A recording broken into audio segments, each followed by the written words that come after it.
I trust that everybody can be their own best teacher, their own guru, their own healer, that it's all within them. And that's, if I could teach them anything, it'd be that. It'd be self-reliance, autonomy, and trusting one's own abilities. Welcome to the Juggling the Chaos of Recovery podcast, where we focus on health and wellness and overcoming all types of addictions. You're in the right place if you're a mom, dad, sibling, or caregiver who has a loved one who is or was struggling with an eating disorder or any other kind of addiction. In a time where everything seems heavy, I'm here to bring you a very real, yet lighthearted take on what the heck we're all supposed to do with our lives while we care for our loved ones who are struggling. One thing holds true throughout it all. You can't juggle the chaos without smiling. At least a little bit. Welcome to another episode of the podcast. I'm your host, Moira Gorski. There is a newer type of platform out there that's called Matchmaker.fm. And my guest today, Nicholas Goodman, is someone that I reached out to, or perhaps you reached out to me. I don't remember. Doesn't matter. We're connected today. And he's coming to us today, talking with me. I'm looking forward to our conversation. Nicholas, he is a counselor, a massage therapist, and he is a writer as he writes about his life and his journeys through life. And so I'm just really grateful that you joined me today, Nicholas. Thank you for having me. I'm really happy that we've connected. Yes, I am as well. And, as I shared before we went live, I was reviewing my notes, if you will, about our conversation today. And what stuck out to me was not only your travel.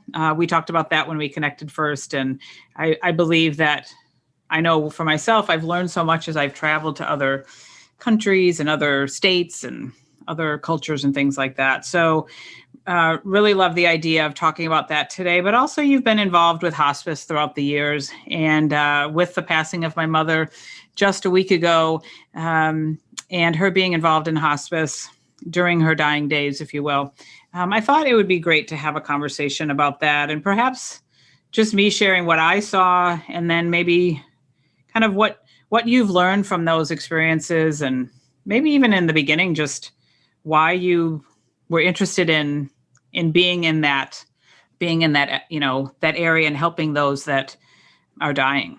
So let's just start there.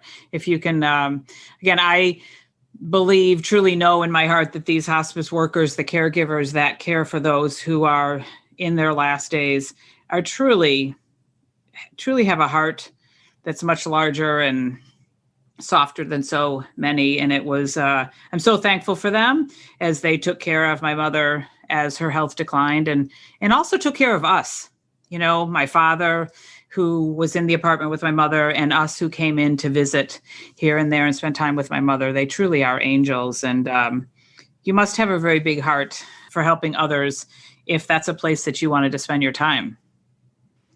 Thanks for saying that. It really is. Hospice it's a marvelous place, and despite the sorrow and the tragedy at times that surrounds it, the people there just warm the environment. It's got the kindest, most loving people, so I'm fortunate to have spent some of my life with them. But my journey into hospice really, I never predicted it. I just took the journey. It was at the time I was working as an addictions counselor. And I saw the correlation between grief and bereavement and addictions and recovery, for that matter. So I went back to university to study thanatology, which is death and dying, grief and bereavement. And at the end of my studies, I needed to do a placement, an internship. And I chose hospice, and I followed it there. And after a few months, probably a few months, I left addiction counseling and focused more on hospice work. I found it more fulfilling at the time. Not that there was anything wrong with addiction counseling. I was just evolving in my practice of supporting people spiritually, emotionally. Massage therapy came in at hospice. That's where the physicality and the massage came in as well. So they just all seemed to come together to lead me into that work, but I never planned on it per se. I just took the journey, and there I was. Mhm. So you say that you felt like there was some correlation between addictions and death and dying. So talk about that. Well, I think it relates when I look at my own journey, being in recovery myself and my experiences. I saw how not only was my addiction triggered from unresolved grief, but then in order to get clean in itself was such an act of bereavement and loss and intense grief, because I was leaving behind everything. The people I held dear, the places I held dear, the concept of self that I had built my life around was shattered. Everything was involved with this substance, with this persona, with everything. So I saw in my own journey and other people's, there's a need to grieve not only the things that probably led to the addiction, but then also to grieve letting the addiction itself go. So it's just a constant progression of grief that I noticed on the journey on recovery. Mm-hmm. Yeah, the gentleman I just spoke with, he said something very similar. Well, he said, he's been 3 years sober. I think he's 30 some years. I mean, he started drinking when he was 14. And he said, I had to give up that. I had to put death to, or I had to give up that friend or whatever that I made at age 14, and I'd been basically friends with for the last 30 years. And yeah, change. Yeah. Just, put that away. And he said, we were talking about faith and we were talking about Jesus. And he said it was like a crucifixion. I had to kill it and put death to it. And the first 3 months of my true recovery, I'll let, people go back and listen to that episode, Richard Wasson, but, he had to he had to kill that. And the first 3 months were so difficult. And then he felt like he entered the promised land, in this land of beauty and opportunity and possibilities. But, and yet and I shared with him that a gal that I had coffee with a couple of weeks ago, who was sharing her sobriety story. She talked about the same thing. She said, when I decided to get clean and sober, I had to just give all that up. I got a divorce, she said. I had to give up my friends. She said, I still don't have a whole lot of friends today because I had to give that up in order to move forward into a different life. And that's what it is. It's when I saw people who were successful in recovery, and the odds are really stacked against addicts. It's heartbreaking to see how few find lasting sobriety of quality and depth. And the people who do, the commonality that I've seen is they are prepared to sacrifice, to make the necessary sacrifices to gain the gift that is sobriety, the gift that is life. And it's difficult to shatter the illusion of the substances, drugs, what they provide. And when a person's in that sick state and they finally step aside from it and, find that promised land, as you said, after they get some sobriety under their belt, they evolve, they put in some work, and they look and they go, the hell was I even infatuated with?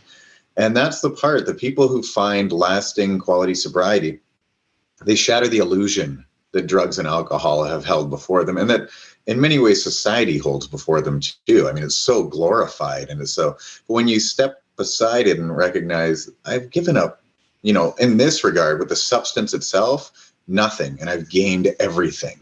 It's just changing the mindset, allowing the healing to take place, participating in it, and then you can reach that promised land. And some people do it in 3 months. Some people it takes years upon years. Some people sadly never see it and succumb to their addictions. But again, I think it's all in what are you prepared to give up? And everything that I gave up, I loved dearly, whether it was my using friends, whether it was my lifestyle, the persona that I created, the places I frequented. It was everything. It was a cleansing, and it was difficult. And I'd say for me, it probably took years. And I had little glimpses, and I was really fortunate by, the Creator's grace to be given people to guide me and to love me, especially in the infancy. But I'd say it probably took 2 years to start to establish quality relationships and to trust and open up, because I had that that mindset that most addicts have of kind of a militarized mindset of, these people I'm friends with have been dying, at least the way I experienced it. They were either thrown in jail, dying. So I didn't get too close. So that carried with me into sobriety. So to finally open up, to love somebody, have them love me, to create a friendship, not based upon drugs and alcohol, but on genuine substance, not these synthetic kinds, but genuine substance. So yeah, it's huge. It's all loss. A loss and gain. Yeah. Well, yeah. And like I think you said, that's really important, is that the ability to be willing to do that. I mean, I've heard that from my daughter during her journey the last 6 years. Many of those things that you just said, she'd get close to people in treatment and then she'd come home or they'd leave. And then those relationships didn't last. She went back in treatment. They went back in treatment. Those two started dating each other. Like it didn't last. I'm like, well, but they were, and I remember her saying also one time she had met these in a particular program. And then a year later, she said, you know what, almost everybody that I met there, they're back in. And it's just, that cycle of but part of the point is that she held on to she tried to grab onto those relationships, but these people weren't well. And so they weren't able to have those true connections and that authenticity in a relationship, in a friendship, because they were so deep in their struggle. And that's the difficult part. I can tell you I have about 12 and a half years sobriety. And in truth, I'm not friends with many addicts, and not that I wouldn't be. It's just successful, healthy, recovering people are a scarcity.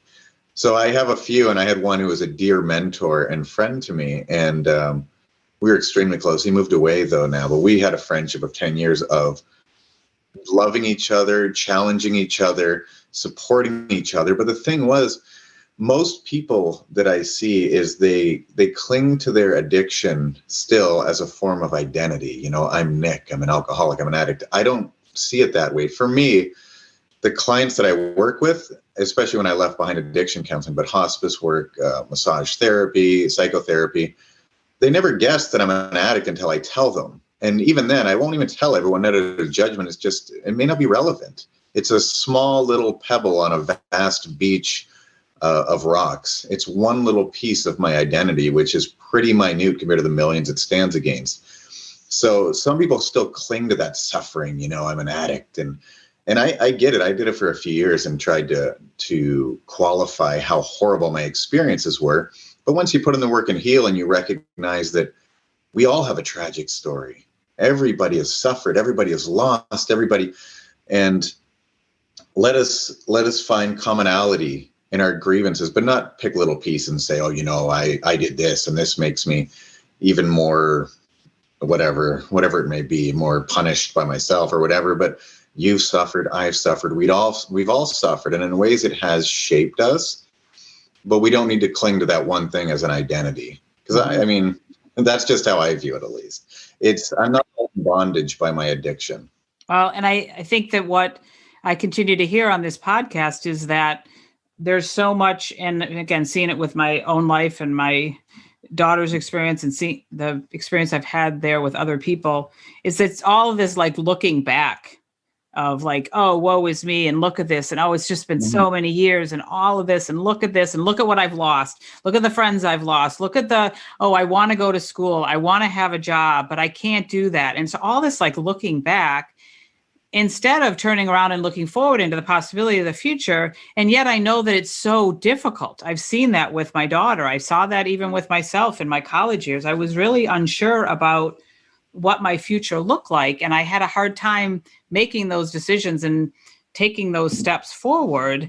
And yet I know for myself, as I did, and I was more confident in what I was doing and happier with my life and my decisions, then my recovery, if you will, got that much easier and all that. But that's what I feel like happens so much, is all of this looking into our past and identifying with that struggle. And I'm the first to say, the magic is in our mess, and there's there's beautiful things in that struggle, and we should not be ashamed to talk about our struggles, and yet we shouldn't live there. Well, that's the part of the past needs to be learned from and celebrated, but it's more of the emotionality, the attachments that I see drag people down. There's a way to heal that so that it doesn't become a loss, it becomes a triumph. And it's about shifting that perspective in an artistic way. And it takes years. I believe. I mean, looking at my addiction, and the stories at this point seem like a distant life, but I still remember them. And I draw on them for wisdom and relation. If I'm working with an addictions client or someone that I can relate to some degree to possibly something they've been through, and use my own to encourage someone else on their path, my own story to encourage someone on their path. But it's that whole attachment to it, the emotionality when you see someone get dragged in. And I see it a lot with therapy clients when they start to relay a story, and you can tell that they are pulled into it. They're not just narrating it, they're lost in it. And that's the part of when I'll nudge them and say, okay, come back. Okay, we're looking back. Let's look back. But you don't need to be completely consumed by it. You're not there anymore.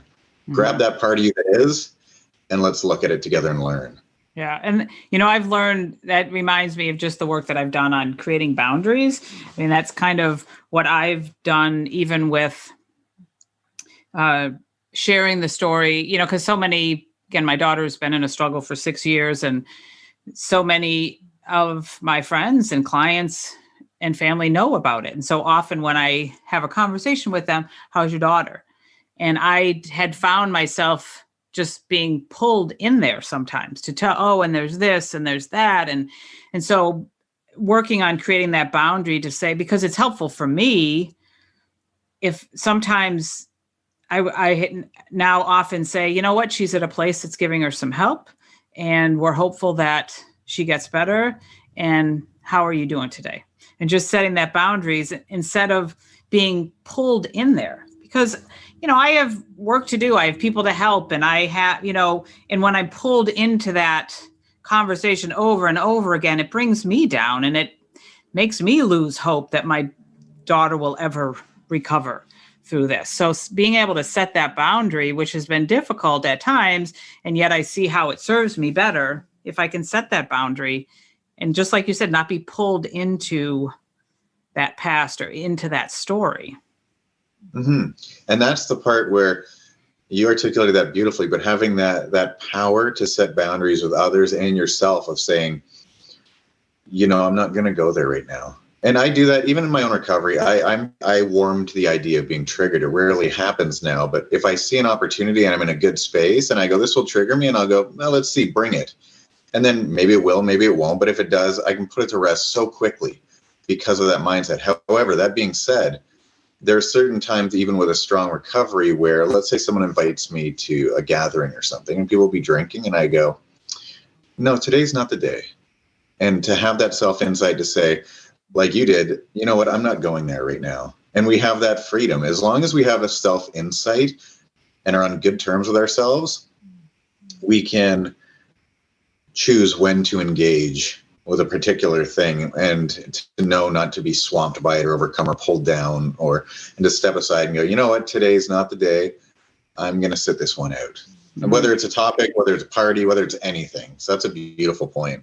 Yeah. Well, and that's it's really good, because it's, I love that. That's like, I think when we're on a good space with ourselves, because I don't like to tell other people's stories or whatever, but I often, like with my husband, sometimes he'll say stuff like when I make a comment, he's like, well, why would you do that? Or why would you say that? Or why would you go that? And I'm like, again, when there's days that I'm feeling strong, I say the same thing. I'm like, inside my head, bring it on. Come on. I'll have a conversation about it. I'll go toe to toe with the best of them. I couldn't do that sometimes in the past, but some days I'm like, come on, let's have a good talk about this. And we can agree just about this, what we were talking about a little bit before, but about the vaccine and about the pandemic and all that. I ran into a client of mine when I was picking up pizza on my way home from my mom's apartment in the last couple of weeks, and haven't seen him well, haven't seen him in forever. We've hardly seen anybody in forever, but, saw him and, he asked if I'd gotten the shot and there's this and that. And we're having this discussion and he's clearly on the other side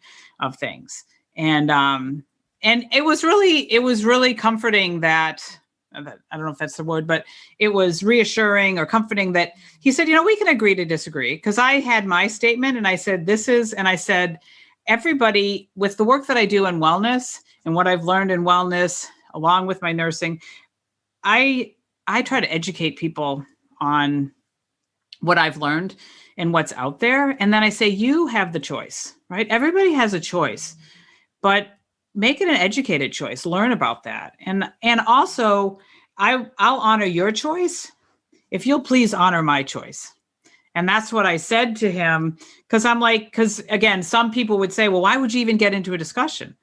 I'm like, with this guy, I feel good because I know he's not going to, we've had enough discussions that he's like, and even as we ended the conversation, he's like, hey, it'll be great. Like summertime, come over, have a beer. We'll sit by the fire. We'll talk about stuff like this and we'll agree to disagree. I think those are awesome conversations to have, Yeah, exactly. It requires a certain kind of maturity that some people don't have, though. Mm-hmm. And a type of definitely humility and maturity to recognize, I have a dear friend and he's a minister. And I, of course, am very spiritual, but I don't walk one particular path, if you will. I walk my own path, but I don't subscribe to one faith or however you want to look at it. And he knows that. And we meet once a month for lunch to discuss life, death, philosophy, God, or there not being a God. And we have enough humility to entertain the other person's beliefs and to really find beauty in it and to celebrate the similarities that we find between us. But at the end of the day, we both say, I don't know. It's a great mystery. And we embrace it as adventures, if you will. And when I have conversations like that with people, when it's more of, let's be flexible in our opinions. Let's not be rigid and firm and so resolved on I know the truth. But let's allow room for doubt of our own beliefs as well. Mm-hmm. Yeah, so I love those conversations. Yeah, that's good. And when I think about my mother, since she's so foremost in my mind with her passing, I mean that's one of the difficulties that I had with her is that strong and yet it was good because as I honored her in her service, my final point was she taught me about faith. And yes, very rigid, we go to church, we wear a dress, we believe, we go up, we get baptized, all of that. And I moved away from that as I moved away from home, as many do. And yet when my life became extremely difficult and the health of my daughter was in jeopardy, I called upon that God that she taught me to believe in. And it became a faith that I'll be forever grateful for. And yet she lived in this space of like, you have to be this way and you have to believe this way. And I had a hard time with that because I like that flexibility. I mean, I would date men and she'd send me they were a Lutheran. So she'd send me a book on what's wrong with all the Lutherans, and I married a Catholic and God forbid, I was raised in the Baptist church and I married a Catholic, those Catholics. So there was always this, even though she had this love for teaching other people and in showing other people this love of a God that she believed in, it was also very restrictive and judgmental. And if you went against that, you felt like you were, she was judging you like you were wrong when you wanted to maybe have some flexibility in your thinking. And that's where I personally believe doubt is such an intricate part of faith. And to always have a little bit of it. That way we can question. And my concept of God and my belief in God allows that. And the God that I believe in welcomes questioning. And I don't know how far it'll get me, but it welcomes it. I don't think I will burn in hell for saying like, what the hell? But faith without doubt can be very dangerous. And I've seen throughout history, throughout life, the conflicts that it has created. And so I'm very leery of, resolute, no budging faith in something, because I believe it's held in place largely by fear then of I need to believe this. And God forbid that, I entertain something that contradicts it, where doubt allows it to grow in different avenues. It's, if you trim a tree and it's just growing straight up and you keep trimming it, it'll just be this stump that grows up.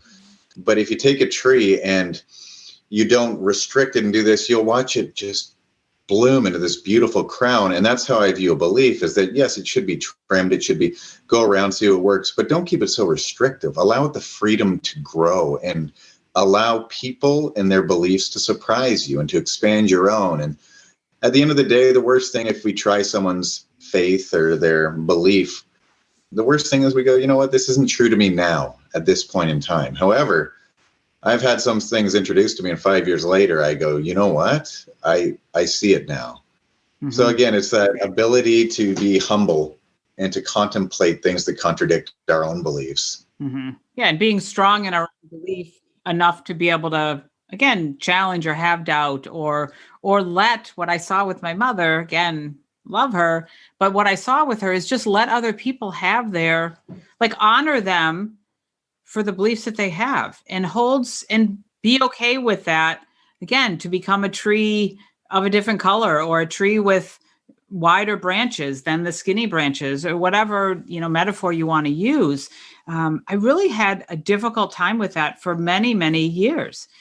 And yet many people reached out during her dying days, and even spoke at a couple of gentlemen who, my parents were involved in prison ministry for 25 years. They reached a lot of people, and they helped people see a better way. And one of the gentlemen spoke at her service, and the impact that my folks had on his life was instrumental in him becoming who he is today, and a better person, and sharing faith. He's become an ordained minister, and he, is in a beautiful, wonderful space in his life. And that's because of my mother, and that faith that and yet there was that, I just had that, for so many years, I'm like, can you just see outside of your box?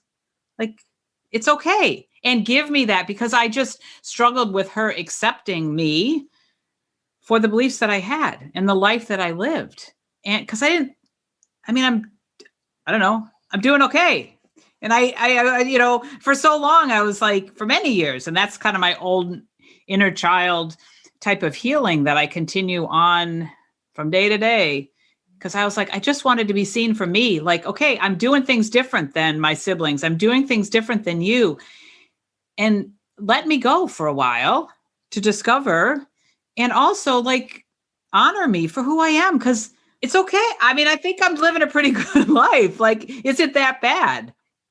And I felt I lived in that space of her judging me. And that's the part of course, she had her beautiful qualities, and one could even admire that faith that, I believe this without wavering doubt. And I'm sure that probably helped her, especially when confronting death and difficult things like that.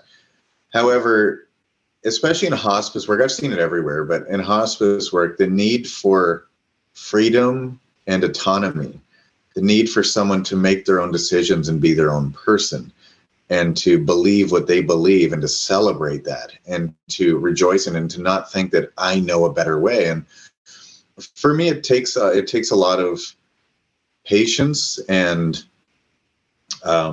trust in other people's abilities, especially working with addicts or hospice or anything, is that it's their journey. And I don't know what's best for them at all times. God forbid I make a call that I think is best and it blows up in their face. There goes everything.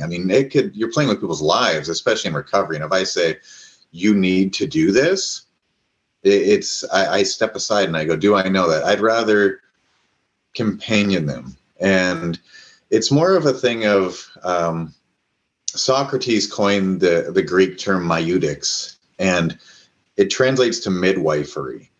And I believe that is what a great companion does, is they are a midwife to someone as they find their own way and their own truth. So I sit there and I might ask a few things, and I might teach a few things about various things. But at the end of the day, I'm just accompanying them on their journey. It's theirs to take. It's not me to drag them by the collar and say, come over here and follow me, and I found the promised land and come this way. I don't know, because what works for me may not work for them. So it's more of, I trust in their ability. I trust that everybody can be their own best teacher, their own guru, their own healer, that it's all within them. And that's, if I could teach them anything, it'd be that. It'd be self-reliance, autonomy, and trusting one's own abilities. That's really good. It's really good. Thank you. Yeah, it is. I mean, and again, I just reflect on my mother's life. And as I said before we went live, I mean, I was able to honor her and, show, talk about the things that she did teach me. But I don't know. I think I'm a perpetual learner, and I think sometimes an awful lot, and it keeps me awake at night. But these are the things I think about. It's like, you know what? Isn't that a beautiful way to say things? Like, and I say that often in my business, like with helping people discover a more natural way to live. I'm like, I just want to come alongside you, show you what I've learned. Maybe it'll help you. Maybe you'll teach me something along the way, right? And together we can just go on a better journey of life into a better space. And I think that's it just feels good. That's a beautiful way of thinking of life's journey.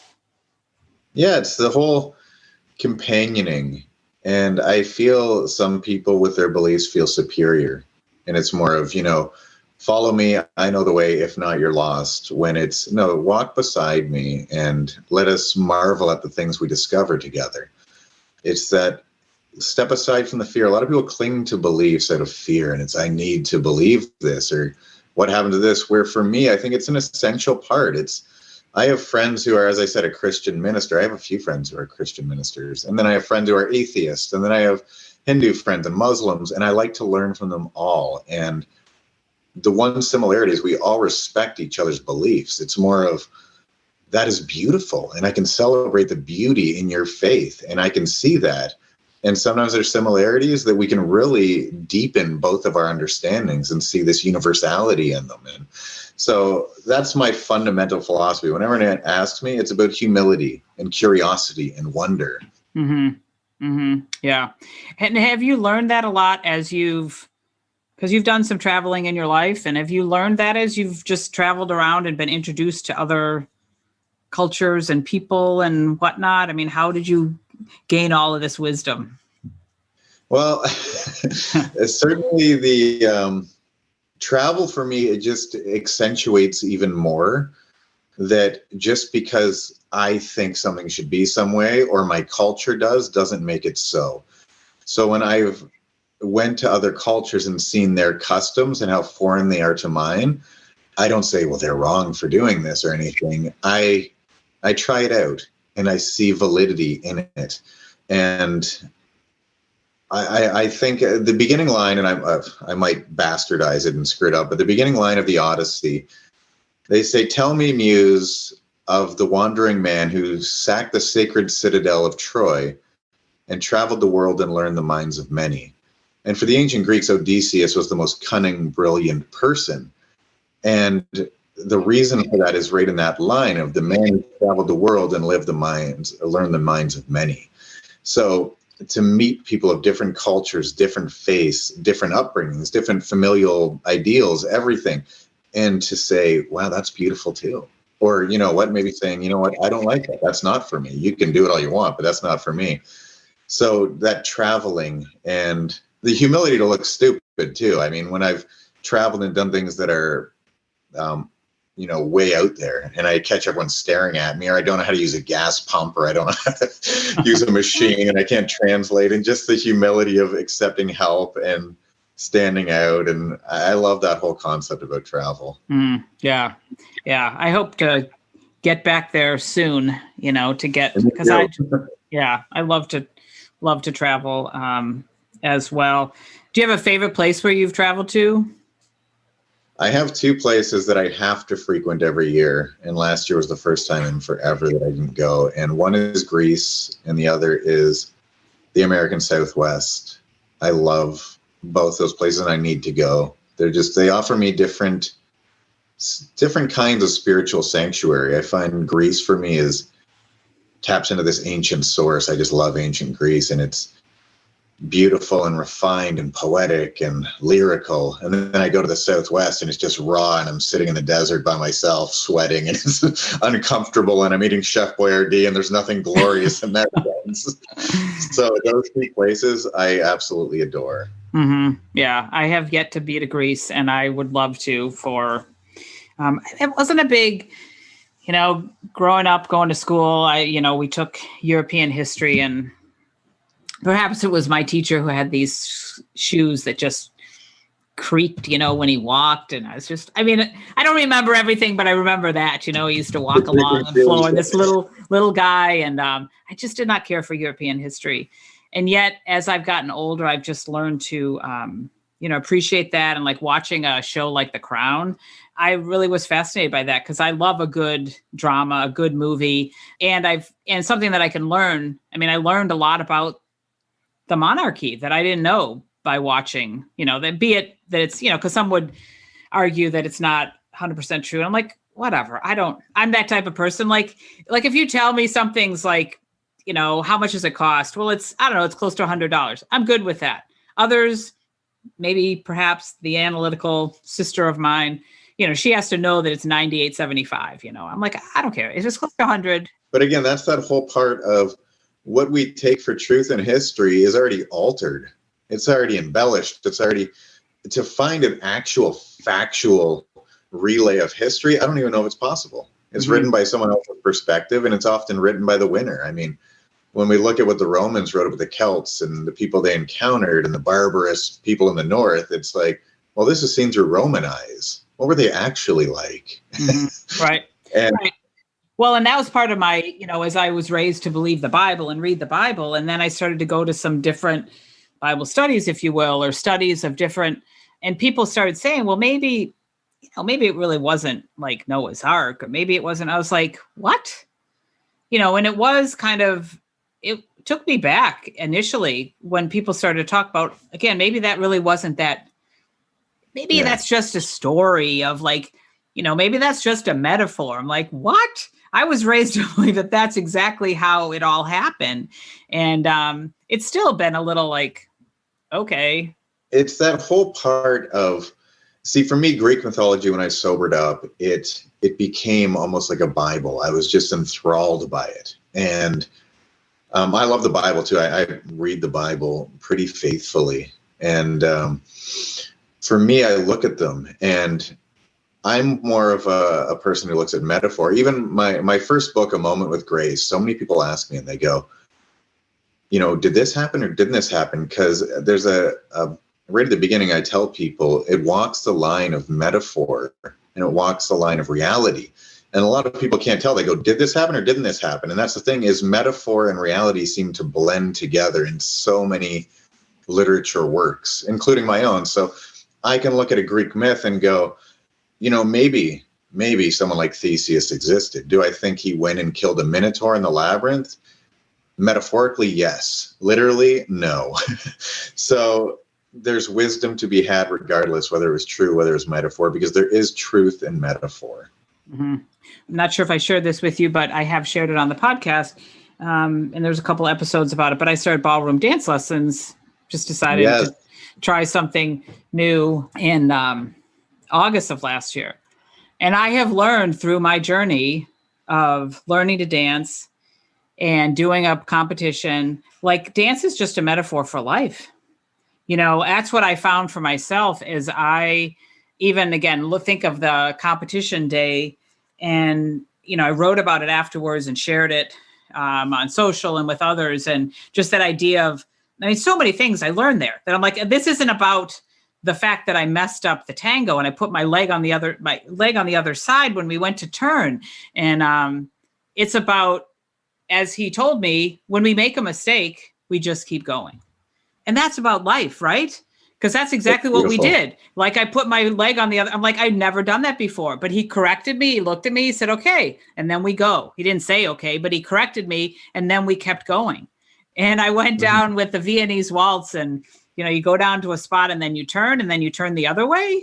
And I turned one way and I looked at him and I just froze for whatever reason. And he just looked at me and he said, turn. I'm like, okay, I'll turn.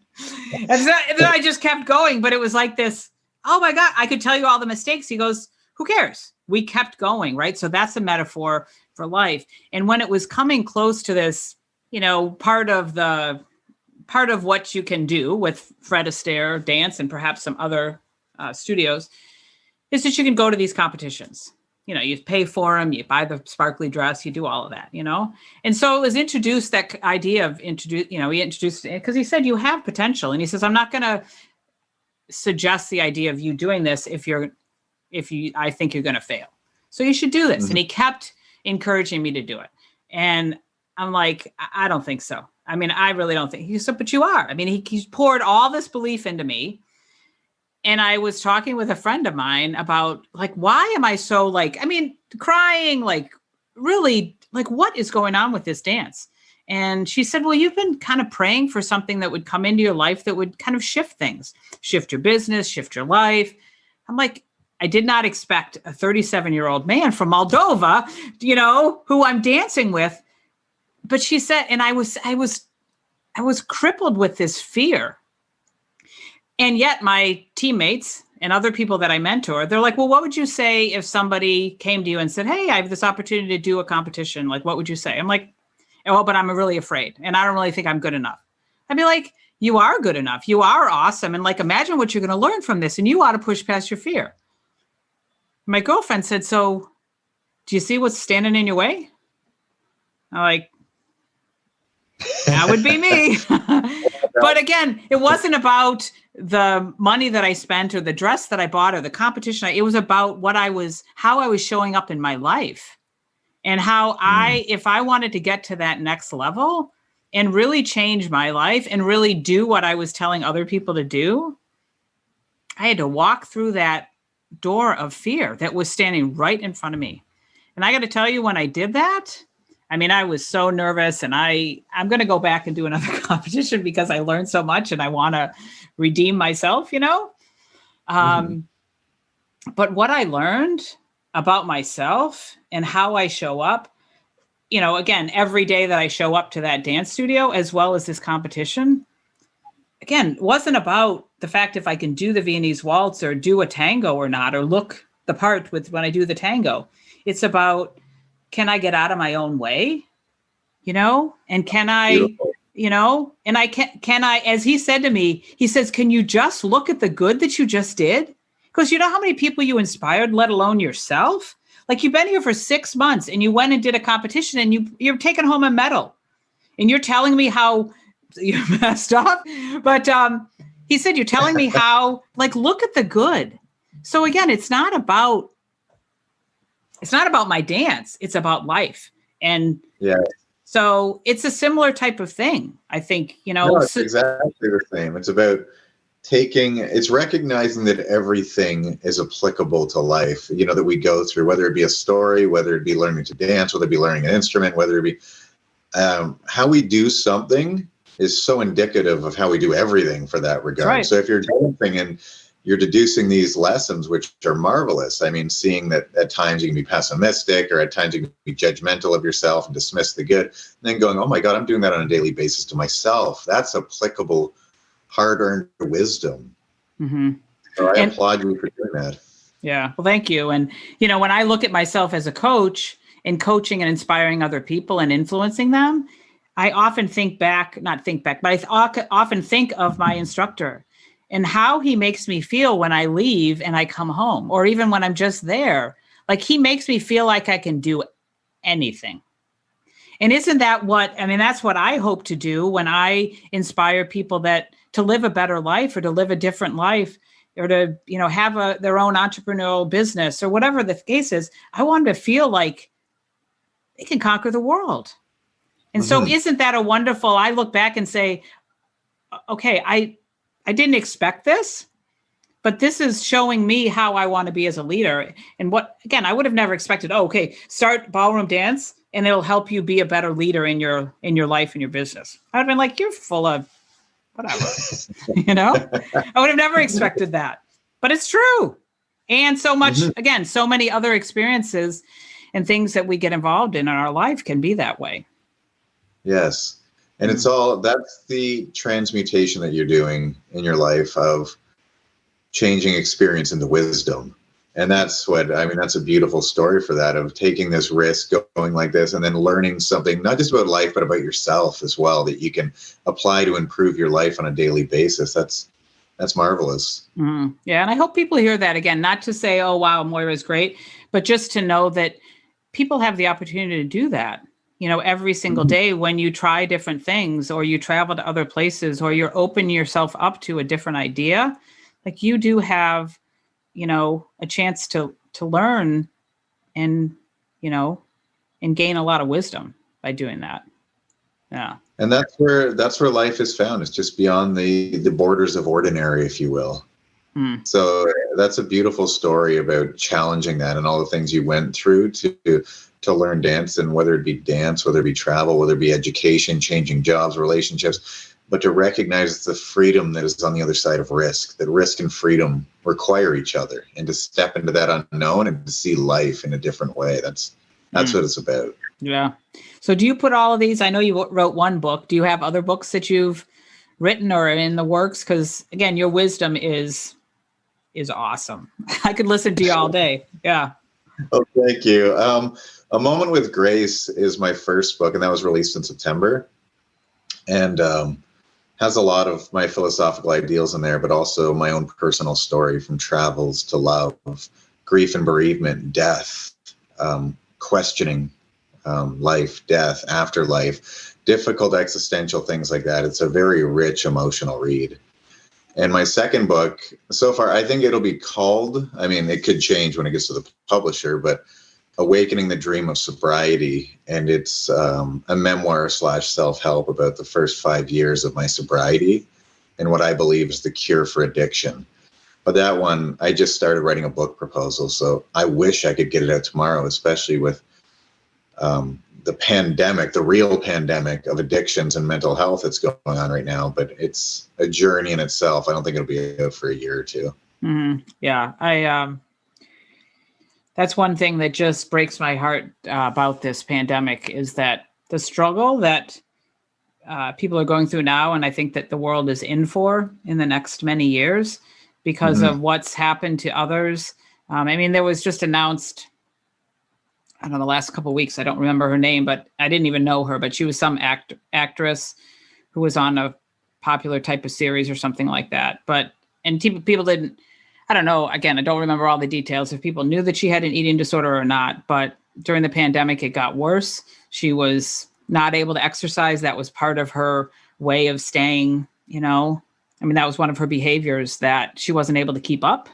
And she struggled and struggled, and she died. She died a few weeks ago of her eating disorder. And there's just so much struggle because of this, that because we've been forced to close ourselves off to others. And the idea of a hug, people know me as a hugger. They're like, I love a good hug, or just, I love talking with you over, you're in Canada, and that's great. But, being next to each other and going for a walk, and it's just, we haven't been able to do that.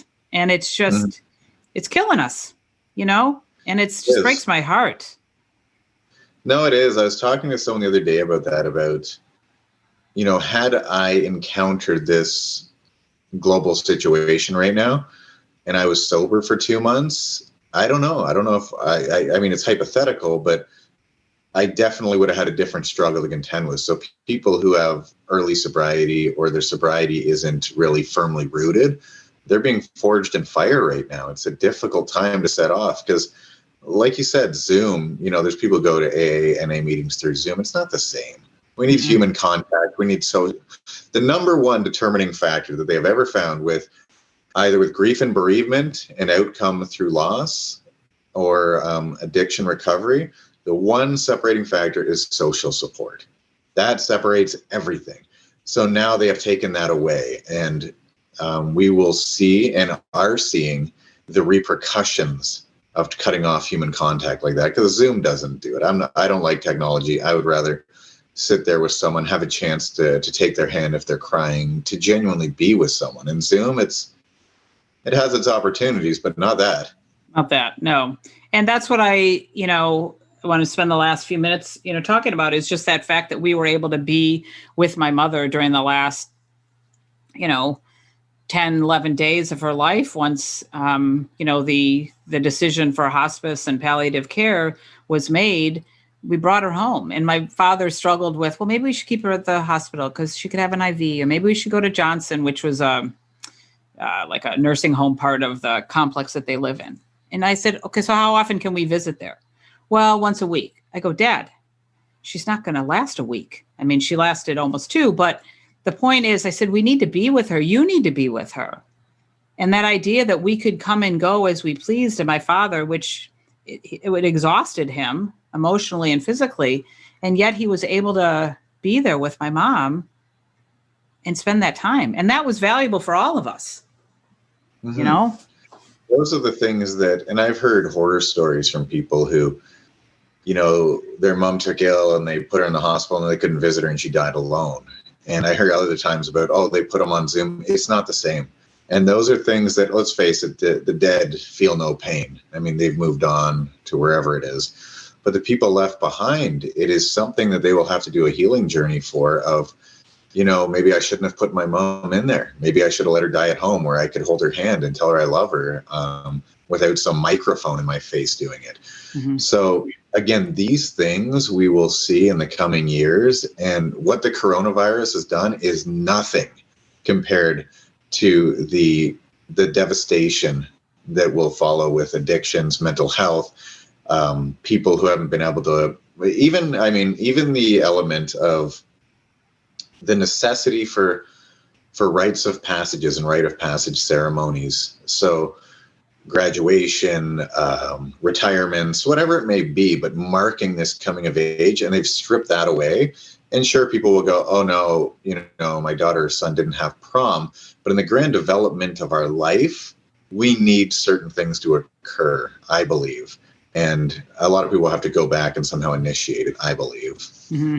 Yeah, we were talking about that, some of us, and with I have a 17-year-old son who is finishing up high school. And so they're coming up with some, alternative things for prom. They're calling it prom-ish or Tiger Palooza because it's the Wheaton Warrenville South Tigers. And so they're doing something outside and, different than what a prom looks like. And then they always do an after prom where they can go and be safe, like locked in, as my son would say, yeah, but they lock you in. I'm like, well, they have to be responsible for you. So they lock the doors on the inside. You can't leave until it's over, but you have lots of fun. And they have, laser tag and the casino room and like lots of fun things that they can do.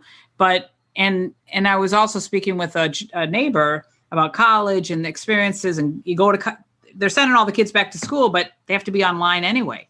And just like you said, like part of the rite of passage or the, and I said to my son, as they're going to do graduation outside and at a different place. And he says, I go, yes, you know what? You're going to walk graduation because you know what? It is the end of your schooling here.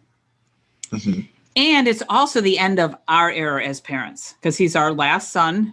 And I said, then it's like, thanks for the memories, school system in Wheaton, Illinois. Like it's partly for us too. So we have to, and last year it was a Zoom graduation and drive through, blah, blah, whatever. It's just ridiculous. Yeah. So it's like, but you have to do that. Again, it's that right of, and college is not just about the academics. It's that social part. It's that experience and getting away from home and learning how to do your own laundry and figuring out how to be friends with somebody you were forced to be a roommate with, and you had to learn how to get along. It's like all of those things and that's where, there's opportunity in this, and people are doing some beautiful things to try to honor these coming of age ceremonies and stuff.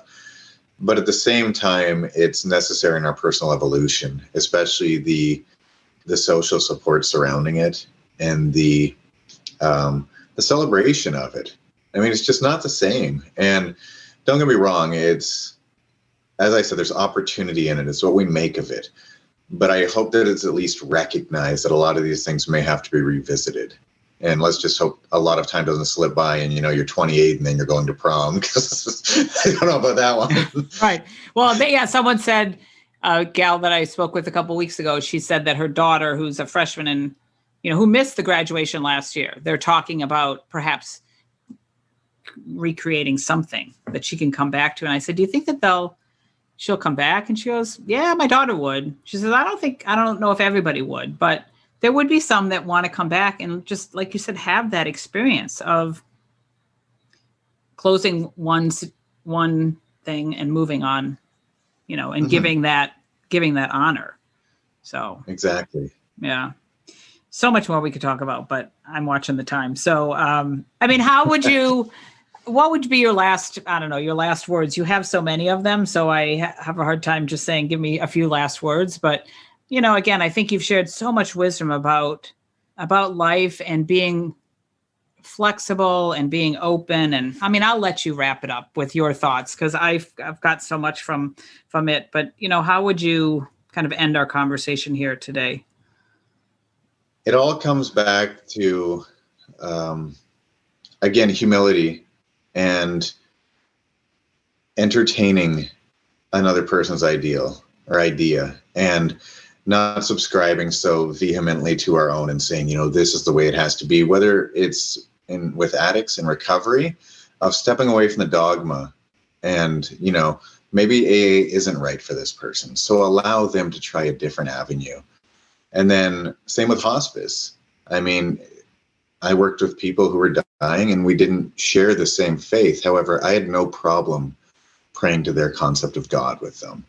So it's that humility, because in humility comes connection to people of different faiths, different beliefs, different cultures. So just recognizing that in order to have connection, we need to be flexible and we need to meet people halfway. Mm-hmm. Yeah, that's good. Where can people find you if they want more of you? Facebook, Nicholas Goodman, my author page is there. Instagram, Nicholas__Goodman. And then my website is www.nickgoodman.ca. Okay. I'm on those three places. I'm trying not to go on much more social media. I try to limit my time on there. Mm-hmm. I know. It's it's a necessary evil, Exactly. I think, it can be really good and bad. But again, I know that my guests do like to connect with, or my listeners like to connect with my guests. And I like to stay connected with you, with mine as well. So I love that idea, that book. I'm going to check that out. I know that that's how I can get more of you, and other listeners can get more of you. And I know that's on your website as well, right? The link to your book. Yeah, it's on my website and on social media. I'm always sharing links and quotes and stuff like that from it. Yeah, I shared one of your quotes the other day on my wall. So I am following you there. Yeah, you're welcome. So thank you, Nicholas, Nick, however you want to be called. Again, just thank you for the connection today. This has been wonderful. I know my listeners have found value, as I have. My previous guest who I spoke with, I've got 5 interviews today, so I'm back to back, and I'm busy. But he said he found a quote last week or yesterday on Instagram saying, you know what, I couldn't afford a therapist, so I started a podcast. And I was like, that's it. That's it for me. This has provided so much for me as well as for my listeners. So today is no exception. So I appreciate your time today. I appreciate you having me. I've learned a lot too. It's a two-way street we're walking, so it's been nice to spend a moment with you. Yes, thank you. And if you get to the States, I know this isn't one of your favorite spots, the Midwest and Chicago, but if you ever want to come to Chicago, well, that's another discussion. I was going to say it's a great city. It has become less than of late, and I grieve that, because Chicago is a great city. There's so much to offer, such great food and history there. So, but I hope to get to Greece one day. Maybe when I go there, I'll look you up and you can provide some wisdom for the travels there. Yeah. I may even be there. We can share an espresso and a nice conversation. That would be awesome. Yeah. All right. Thanks, Nicholas. Have a great rest of your day. And thanks again, listeners. do as I always say, please share this with others. That's how we get the word out and can have others hear this wonderful wisdom. So have a great day, and we'll catch you next time. Thanks for listening. If you like this podcast, head over to iTunes and leave me a 5-star review. Share it with others and make sure you hit the subscribe button so you don't miss a thing. I've got a tribe over on Facebook, so head over there and search for Juggling the Chaos of Recovery Podcast Tribe. And do you know somebody who has a story to share, a story of recovery and hope? Please let me know, as I'd love to feature them as a guest on one of these next upcoming podcasts. And perhaps you're looking for a community of like-minded, collaborative, and supportive people who cheer each other on as we strive to improve our lives. If that sounds like something you've been looking for, schedule some time with me. You'll find the links in the show notes. Let's talk, and let me help you find your way. And I'm here to tell you that you're worth it.